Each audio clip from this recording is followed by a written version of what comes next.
Tales of TLC Talk Radio. And Dana's bedroom. It's DT on our minds. I'm your girl, Tasha. And I'm that fat girl, Dana. Don't forget to follow us on all of our social media pages, Facebook, Twitter, Instagram, and of course, YouTube. And catch us on tlctalkradio.com 24/7 edutainment. Hey, friend. Hey, friend. How are you? I'm doing well. I did a lot today. I did the curbside thing, gave out food. Yeah. Then I went to the barn. First I went to get my emissions test, and then I got my sticker, and I'm all done. Then I went to the barn. Yay! Now I'm here. Ran all your errands. Yeah. Yeah. Yeah, we were talking about that before the show, me making sure everything was good in the house because I've rediscovered bubble baths. Like, I think we're on the go so much, even in the middle of a pandemic, right? We're on the go so much, it's just shower, move. Mm-hmm. And I'm like, I need to do some, Tasha care. Mm-hmm. And I was achy for no reason. If I don't stretch. Didn't you shovel? That's why I was, but I was achy before that. And normally I can stretch it out. I'm good, but if I go more than 48 hours without doing a full body stretch, my body's like, hey, we're over 40. So I said, okay. So the stretching wasn't helping, but I took some kava root. And do you remember, so here's the story for the listeners. I'm the klutz on the team. And do you remember me falling constantly? But one day we had a meeting on a Saturday meeting at the State Street building. And you and Janelle walked into the parking lot. You went down the ramp. And then I came behind you. You didn't see me, but I slipped and fell. In flip-flops. Like, I didn't even have on heels. Like, anyway, the point is I was out of muscle relaxers because I'm clumsy and I keep a stash of muscle relaxers. And so I called the health food store and asked what was a natural relaxer, and they told me kava root, and it did the trick. So I picked up my stretching and did my kava root, and then I said, let me take a bubble bath with the Epsom salt and the lavender. So as soon as we're done with this episode, I'm running to the restroom to get it together. Right. Child gonna take me away. Yeah. Yeah, nobody remembers that, but I just said I'm over 40. And I'm almost 50, so it is what it is. It's okay. It's only one way not to get there. I am grateful. Exactly. Me too. You too. Mm-hmm. Interesting week. Snow. Yeah. Did you get the shovel? I got a new shovel. Yay. I haven't used it yet, though. Boo. Here. Why haven't you used it? Got other things going on, and since my car is the only car that's running, I just move it back and forth and make a path, and it's fine. Yeah, I did half of my driveway and then walked off. I'm not going anywhere. That's enough. You can have somebody just bring you stuff. It's fine. It is what it is. I'm it's not thick. It's not so thick that I couldn't get out. I did go out today and test drive another vehicle. My lease is about to wrap, and I need to pick a vehicle. And what are you looking at? I'm looking at a truck for me and my 10-year-olds. I don't really have children viewing team. Those are my parents. So I want to make sure that they fit and they're comfortable. Get in and out. Mm-hmm. Yeah. So it's not so high that daddy's looking at me like, why'd you buy this? Or so low that he's asking the same question, but with a different face. So like a mid-size kind of SUV situation. Yeah. Or even a crossover. I'm cool with the sedan. Like I have a sedan. My mother has a sedan. Pop likes my sedan better. Okay. Than Mama's. But I wasn't very happy with that leasing situation. I mean, the people were good, but I wasn't happy with the vehicle. So. Right. You had a Volkswagen, right? Mm-hmm. Yeah. Okay. I just wasn't happy with it. And so, yeah. What are you going to do? Move on with my life and buy something else. All right. We've got a great show lined up for us today. Yes, we do. We have my friend Jason, who I am actually doing a documentary on. So he is Jason a Death Proof Jay Harris, and here he is. Say hi. Hey, I'm unmuting him. Oh, What's going on? Thanks for having me. you're very welcome, sir. How are Thanks you for having me. today? It's good. It's been a long day. It's been a long day. Yeah. I think How that's about all you of our guys? stories. Yeah. I Same. was here. Yeah. What about you, Tasha? How was your day? Real good. No complaints, really, but just, you know. You didn't slip and fall like I did yesterday, did you? Oh, no. I just said I was the klutz on the team. You can't be the second klutz. It's only one faller in the group, and I'm it. Well, you know how to professionally fall. Yeah. Okay. Thank God I'm not professionally fall. I fell yesterday and everything was in slow motion. Oh, God. That's how I felt when I Yeah. broke my foot. Yeah, everything was like in slow motion. I just laid there and just looked at the sky like I can't believe it just happened. But Did you're you okay. slip on the ice? Yeah, I'm okay. Yeah, of course. Listen, that's okay. You can't take my title. No, I want no Kidding. smoke. I'm No kidding. smoke. I'm kidding. Please don't listen to me. So, Yes. Jason, you're on the show. You and Dana are doing wonderful things. How did you guys meet? And then I'll let you kind of take the story from there. We have a mutual friend, Jay Washington, that lives in LA. I know Jay. I hit up Jay on Facebook, and I said, "Hey, I need a filmographer," and he directed me to Dana. And I messaged Dana on Facebook. I told her my story, told her what happened, what's going on, and that's how it happened. She's been good to me. I'm grateful for her. She does amazing work, Thank you. and I can't wait to see what the finished project will look like. Well, we have to finish first. Yeah. Tell us Yeah, about the project. We've been on a bit of a hiatus because of COVID. So Yeah, Sure. COVID put a pause on everything. yeah. So we're actually I'm filming a documentary of basically your recovery and you getting into what exactly?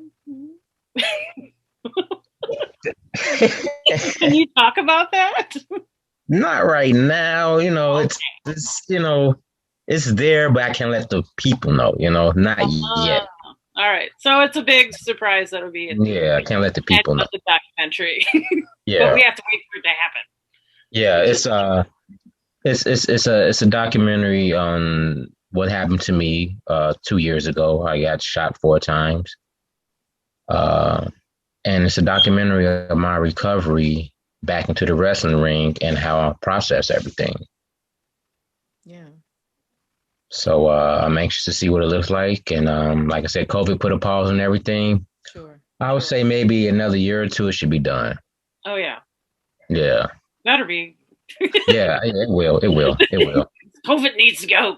It will. Yeah. Ruining my film. It will. What led you to say this needs to be documented? Did it start off as a situation where you were just documenting for yourself, or did you just say, you know what, I need to do this and everybody needs to see it? What was that process like? Yeah, I wanted to let the people know. I wanted to relate to the people that no matter what happens to you, if it's bad car accident, it's if you're suffering from PTSD, that you can overcome it, and if you put your mind to it, you will beat it. And I started like documenting my physical therapy sessions. When I think I documented me learning how to walk again, learning how to run again, and just numerous things. I'm just gonna wait for the documentary. So I don't want to spoil it or anything like that. But Sure. So it Yeah. sounds like it's a story of resilience. yes, and you hit it right on the head because I have a T-shirt that says resilience. So you hit it right on the nail. It's a story of resilience. Okay. And are you at liberty to share what led to this shooting? Like, I don't want to. Yeah. I was working at a nightclub 2 years ago on August 28th. Mm. And we had escorted a guy out and everything. And,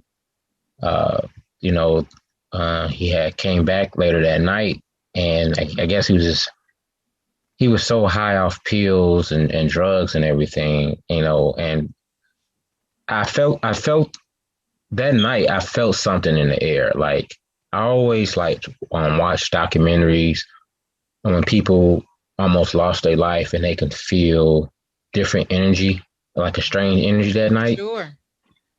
I felt something that night when I woke up. Uh, I really didn't feel like going to work, and I dragged my ass there, and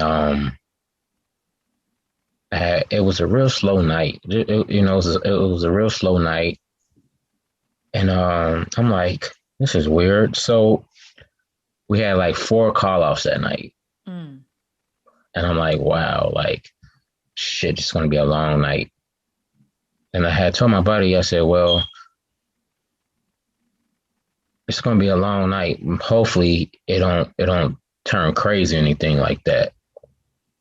And I felt the energy right away. And I told him, I said, man, something don't feel right tonight. Something don't feel right tonight. And he's like, that's good that you can sense that. You know what I'm saying? Keep sensing that. I'm like, yeah, something don't feel right tonight. Then boom, situation happened at the bar. I had talked to the guy, and it just seemed like he was just so angry, so frustrated and everything. And I just, told him to relax and everything, calm down. Yeah. And like 10 minutes later, one of the promoters got me and said, hey man, this guy gotta go. He's causing trouble, blah, blah, blah. So I walk over there and I see him. He's arguing with one of my coworkers that wasn't happening to work. He wasn't working and he was just there chilling. And they're getting ready to scuffle. So me and my coworkers escorting him out the club.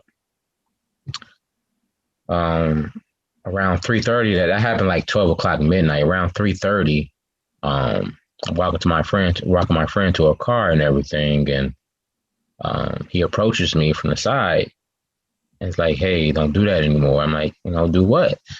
And I happened to see, he had the gun on him and everything, pointed at me. And I didn't know what to do. I was scared. I didn't want to, put my hands up or anything like that. And he would get scared and just shoot me, Right. take me out or anything. And I was just scared. And I just defended myself, in the process, I got shot, 4 times. I think he shot at me 7 times, got shot 4. Jesus. Yeah. Went unconscious and they rushed me to the hospital and everything and put me back together, Yeah.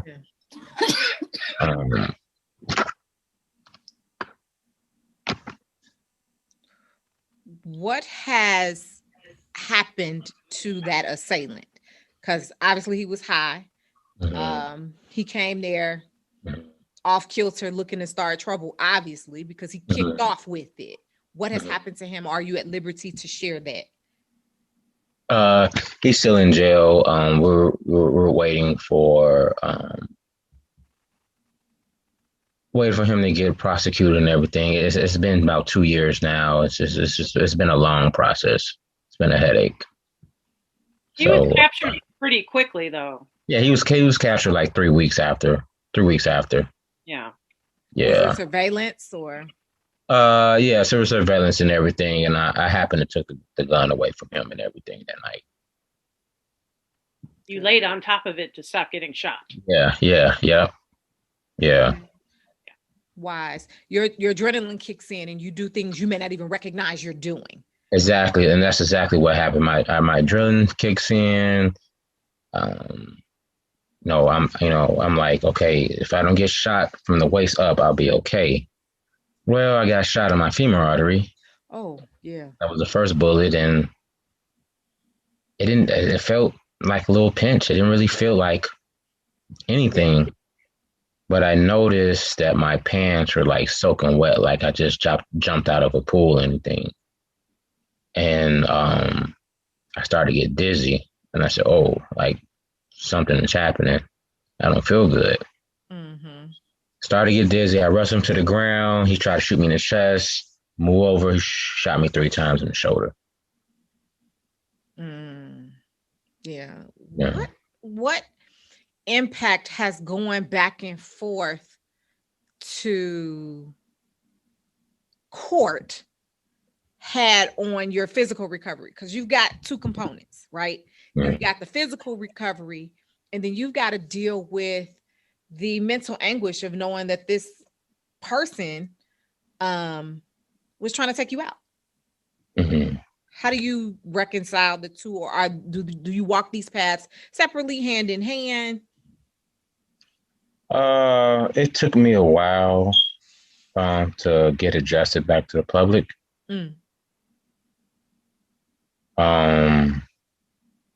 I didn't like going anywhere. I like, staying secluded from everybody. Makes sense. Yeah, it took me a while, maybe about a year and a half. It took me a while. But then I told myself, like, this is not the way to live. That, I want to be out and enjoy myself, and too, I live in Chicago. We live in this, this crazy ass city. And I still don't go certain places. I don't like partying here. You know what I'm saying? Like, if I do party, I go out of town. You know what I'm saying? Enjoy myself. But by that happening to me, it seemed like it made the city more smaller, because now everybody knows me. Yeah. And you're a big dude. Yeah. I mention that. You don't look big on the screen, but you're a big dude. Yeah. But you're really a big teddy bear. I hate to say it. That's a good thing. It is a good thing, but he's supposed to look intimidating. Yeah, I can't help it. I can't help it. He doesn't intimidate you because you're not a criminal. So yeah. Well, a lot of people don't intimidate me. Touché. I'm like, whatever. Nothing bothers Dana. Not really. Yeah. She's a sweetheart. Dana, what has this capturing of this resilience been like for you? It's been different because I've never really gone into a documentary phase before, and it's watching him grow, because like when he first went into the ring, like for practice, he was slow and he was like, this is kind of hard. I'm out of breath. And then like the last time I saw him, he was just throwing people. It was amazing. So it's been really, really cool. It's kind of almost like watching a child grow up. Not that you're a child, but you know what I'm saying. Like seeing That's a you. good analogy. Yeah, but seeing the way that you've changed since I've met you, and how everyone has talked about you in the past before this incident happened, and how that didn't really change. Like, you are still the same guy. You're still a great, humble human being who would do anything for anyone. I appreciate that, Dana. Thank you. You're welcome. Not for everyone, but for you, yeah. You and Tasha, yeah. Yeah. And so this is our first meeting. So tell me about wrestling. Like, I feel like, oh, okay, I want to know what, my experience with wrestling is WWF before it was WWE and the Ladies of Glow. I know nothing. Help me out. Hey, I started watching wrestling like I was 5 maybe. Watching it with my family, my father, my grandmother, my grandfather. And just something that was brought inside our living rooms, and we enjoyed it. Then, years carried on, and me and my brother are breaking shit in the living room. We're wrestling. You got a whooping or? Oh yeah, we got an ass whoop. Yeah, we got an ass whoop. Yeah. Because I'm cringing and I wasn't even there. I'm like, ooh, somebody getting it. We don't want no smoke. We sorry, Granny. We sorry. Yeah. Then I carried in high school. I didn't wrestle I didn't amateur wrestle in high school, but I always watch it and follow it. Then I went away for college. College wasn't my thing. One of my good friends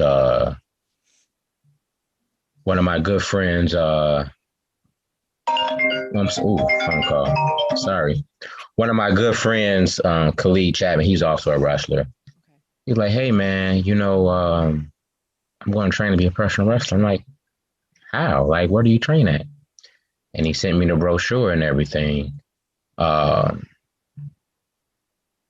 I said, okay, I'm gonna give this a try. And I gave it a try. I liked it. I put my commitment in it, and it was a rocky start, but I just kept pushing. I kept being consistent and everything, and uh, I'll say between 2009 2010, I had started. I lost. Got depressed, and I lost hope in it. And I stopped wrestling. And I think when I stopped wrestling, I had lost a part of myself. And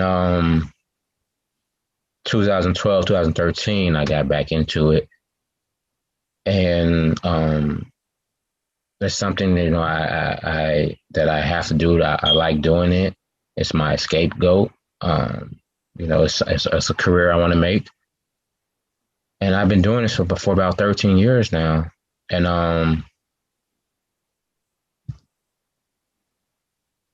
I think by me wrestling maybe saved my life that night. Mm-hmm. I was because going of to the ask, yeah. because of the adrenaline rushing, the way I moved and everything. And I'm like, shit, wrestling saved my life that night. Yeah. That training and adrenaline kicked in. Your body Yeah. understood what was happening and it needed to fight. Exactly.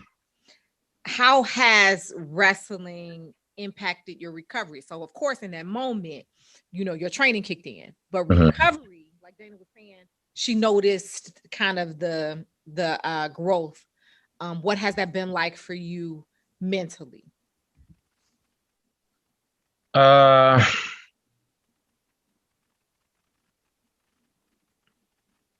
It's just like riding a bike once again. Like Dana said, when I first got in the ring, thanks to while I'm on here, thanks to Randy Ritchie and Matt Vine, they opened their doors to me for me to train at to get me back where I'm at.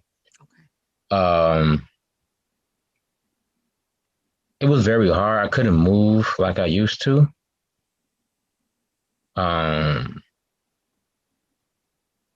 But it was my determination and will to get back in better wrestling shape. This is what I wanted to do, and I figured out what was my purpose. And I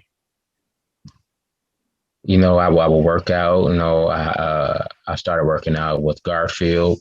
Big shout out to Garfield, G-Fit. And he helped me get back in shape. He helped me get my cardio back up and everything. And I just every day I would go to the gym. I would go train. Every day to go gym, go train, gym, go train. Then I said, okay, let me do something else different. Let me get uncomfortable. And so I had found this gym, this mixed martial arts gym. Okay. Warrior Evolution. And I had hit them up and I started training mixed martial arts, MMA. And ever since it's been so good to me. And shout out to, Coach Sean and Coach Carlo over there. You can find them on Facebook, Instagram at Warrior Evolution if anybody's interested. But,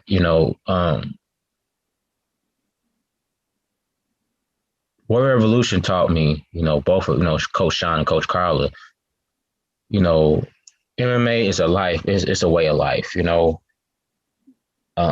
martial arts, it makes you not only physically strong, but mentally strong, and it was a point where I had to stop feeling sorry for myself. Yeah. I never really saw you as feeling sorry for yourself. I mean, there were moments where you're just like, ugh. But like, do I look good? But yeah, that comes as a wrestler. Like, you don't think you look as the best, Right. But I never saw you as feeling sorry for yourself. Yeah, it's been times where I'm like, well, damn, like, I can't move this way no more. I can't do this, and I blame it on injury. Mhm. But I'm learning the process that you still have to do it. You still have to keep moving. Yeah. Mm-hmm. Most Yeah. definitely. No matter what hits you in life, you still have to keep moving. Mhm. Dana, I know that this is his story, but from your lens, what is it that you think people are going to take away from his story? I know you're not done. Oh, um, a lot actually. I think a lot is going to be taken away from his story because not only like did he survive, but he's pressing forward and thriving and getting pretty much almost everything he wants soon. Got to work for it. Nothing comes easy. I still have to Right, work right, for it. and you do, and you like Jay said that one time. He said you have the story to go with your success. Mm. So you have the background. So it's I can't say exactly what he said because we can't. Yeah. It's like Yeah. Give it all away. I get it. Now, I see old friends in the street and they say, "Oh, what's up, 50 Cent?" And I'm like, Really? wow. really? Wow. And when I was in the hospital, I listened to a lot of 50 Cent, a lot of Tupac, and I could relate to the songs, because you know I wasn't able to walk. I was in a wheelchair, and like the first week, I was so doped up off meds, pain meds, and everything. And sometimes I just put my headphones in, go to sleep, listen to the music. But a lot of things, that they talked about, because both artists suffered gunshots and gun wounds, and people out to kill them and everything, and like, I think I was listening to Get Rich and Die Trying, and I think 50 said, I think he said something like the thoughts in my head. Sometimes I talk to God at night.